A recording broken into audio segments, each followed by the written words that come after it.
I don't even know what to say about this one. This is crazy. I mean, this is why Jimmy Butler was brought to Golden State. Right. For moments like this. And what did we see last game? We saw Jimmy Butler, the pace was incredible. Even though they gave it away, UD and Perk, my man took 23 shots. He was hunting his shots. There was nothing that was calculated about the way he was playing. He had to let loose. He had to be aggressive because that gave his team the best opportunity to win. 9 shots in 34 minutes, to me, feels like you aren't the aggressive Jimmy Butler. It feels like you are not even really on the court. Thank you! Get roasted, Jimmy Butler. Jay Williams definitely had strong words to say about Jimmy Butler, and not in a good way. That's for sure. This is Sports Guy talking that you guys are watching and listening to.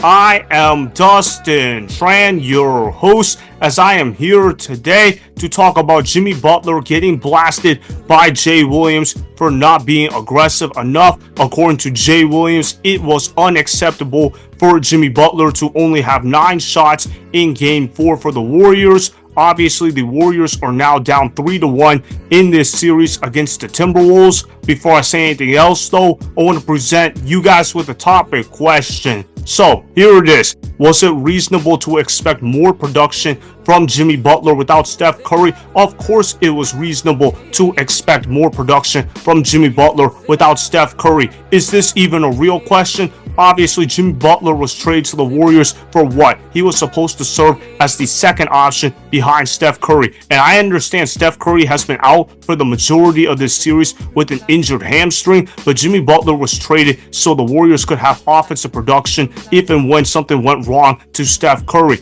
I'm not saying Jimmy Butler has to average 50 points a game, but Jimmy Butler has to show signs of life. He has to show signs of leadership on the offensive end of the floor, and Jimmy Butler has not done that nearly enough. I know Jimmy Butler was aggressive in Game 3. I give Jimmy Butler credit for showing up in Game 3 against the Timberwolves, but outside of that game, he really has not been good for the Golden State Warriors in this series whatsoever. He has absolutely been getting shut down. He's been a non-factor. The Minnesota Timberwolves have made Jimmy Buckets turn into Jimmy Bricks. Jimmy Butler has not really done much of anything useful in this series, and if Jimmy Butler is not doing anything useful, of course the Golden State Warriors are going to come out on the losing side. That's why they've lost 3 games in a row against this Minnesota Timberwolves squad. The crazy thing is, even without Steph Curry, the Golden State Warriors have been in these games. It's not exactly like the Warriors have been getting blown out of the gym. The Golden State Warriors have had opportunities to win these games, and quite frankly, they haven't taken advantage of those opportunities. Of course, it also doesn't help when you got guys on the Timberwolves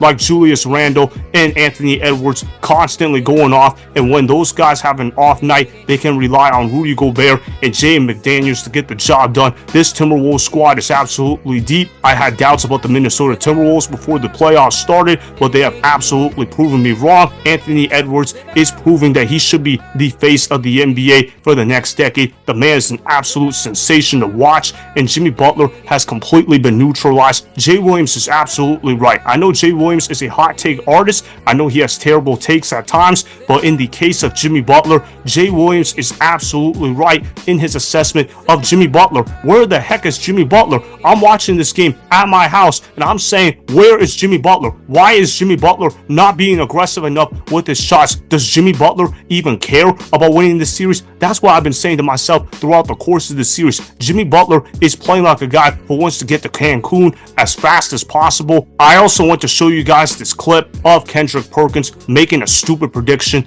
about Jimmy Butler playing well without Steph Curry. He talked about how Jimmy Butler was going to step up his game. It was a stupid take at the time. Obviously, that take has aged like spoiled milk. Kendrick Perkins was dead wrong with this prediction. Roll the film. Can the Golden State Warriors beat Minnesota if they don't have Steph Curry back, let's say until Game 6 at the soonest? Absolutely. Absolutely. And because they have playoff Jimmy, right? And you know, a lot of people was asking and saying, be more aggressive offensively. Jimmy in Game 1 played a perfect game to me. Did everything across the board. I love it when he's in that point forward position, and he's going to rise to the occasion and elevate his game.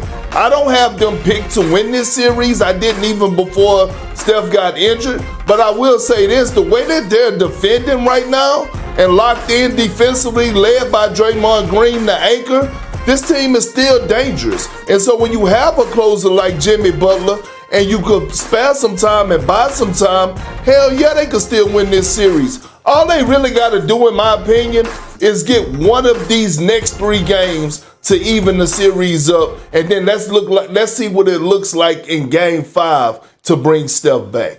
He's an idiot. Takes like this is why I regard ESPN as a complete joke. When you got clowns like Kendrick Perkins making predictions like that about Jimmy Butler, yeah, I'm going to have to hold Jimmy Butler to those standards. Am I being a little harsh on Jimmy Butler? No doubt. But at the end of the day, Jimmy Butler is the one that's getting paid $60 million a year, and Jimmy Butler can't even score 20 points a game in the playoffs as their best player on the roster. That kind of production is unacceptable for Jimmy Butler on the Golden State Warriors. He was a no-show in Game 2. He was a no-show in Game 4. Yeah, he showed up in Game 3, but with Jimmy Butler getting paid that kind of money, especially without Steph Curry, you have to expect Jimmy Butler to not only play well, but be a difference maker. Jimmy Butler has to lead the engine for the Golden State Warriors. He can't be one of those guys that is waiting for Cancun to start, because Jimmy Butler has to know that if he doesn't show up, the Golden State Warriors won't win. Even if Jimmy Butler shows up, the Golden State Warriors really don't stand much of a chance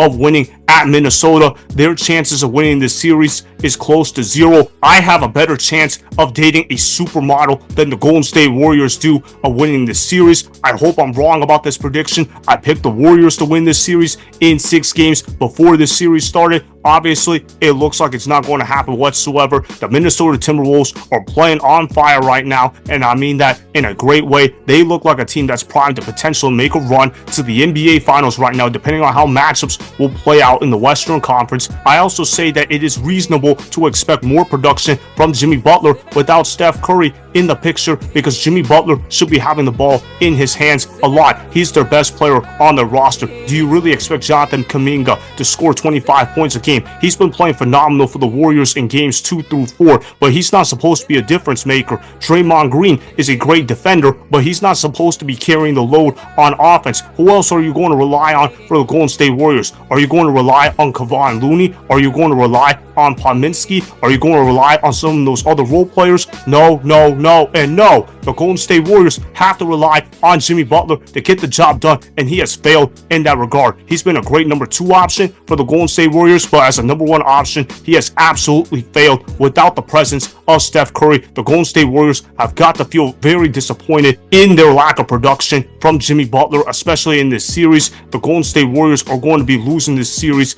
in 5 games. If they're not going to lose in 5, they're probably going to lose the series in 6 games. Even if Steph Curry comes back in Game 6, he's not going to be 100% healthy. The Golden State Warriors looked absolutely cooked on the offensive end of the floor. I don't really expect that narrative to change in Game 5. I got the Timberwolves winning Game 5. Hopefully I'm wrong. I'm a Warriors fan. I root for the Warriors to win, but I just don't see how the Warriors are going to beat the Timberwolves, especially with the game being in Minnesota. So that is why it was reasonable to expect more production from Jimmy Butler without Steph Curry, as the Warriors need Jimmy Butler to start playing like playoff Jimmy ASAP. Remember, go ahead and subscribe to Sports Guy Talking, like the video, and please comment down below. If you guys do that, I may shout you guys out in my Instagram story every Monday. That will be for the @DustinNashTran Instagram account. Make sure to follow me on Instagram @DustinNashTran and Sports Guy Talking.